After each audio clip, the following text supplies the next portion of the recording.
Né le 10 juin 1977, Benjamin Millepied fête son 46e anniversaire en 2023.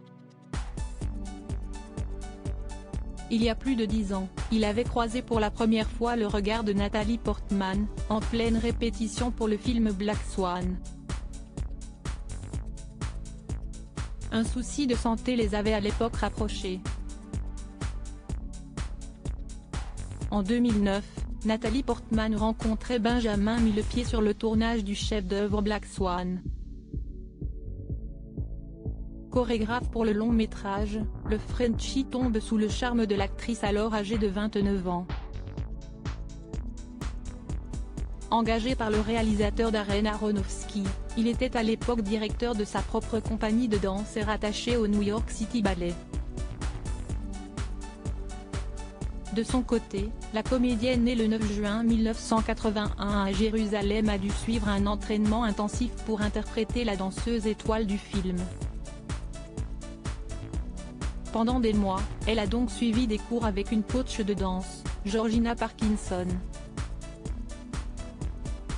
Hasard ou non, Nathalie Portman a connu de petits soucis de santé à cette période. Du coup, c'est Benjamin Millepied qui avait été embauché pour donner des cours à l'actrice.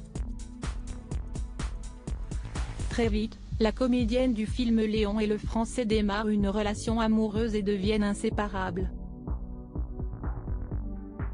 La jolie brune, Nathalie Erslag de son vrai nom, tombe enceinte et accouche d'un petit garçon prénommé Aleph, d'après la première lettre de l'alphabet hébreu, né selon les sources le 14 ou le 15 juin 2011.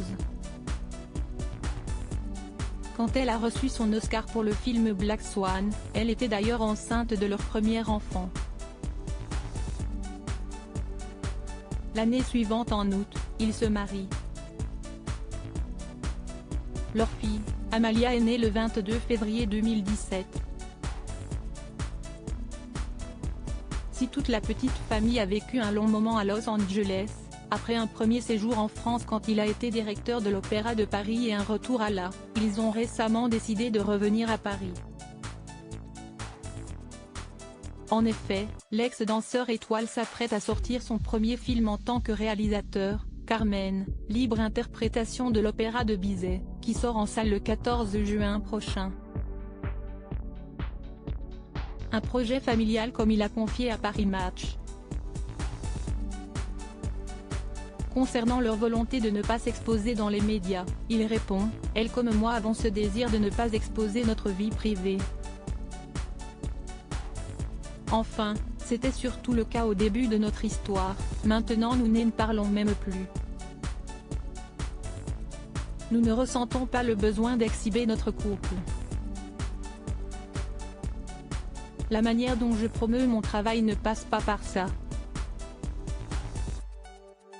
Et si est-il la même chose pour elle? Le message est clair.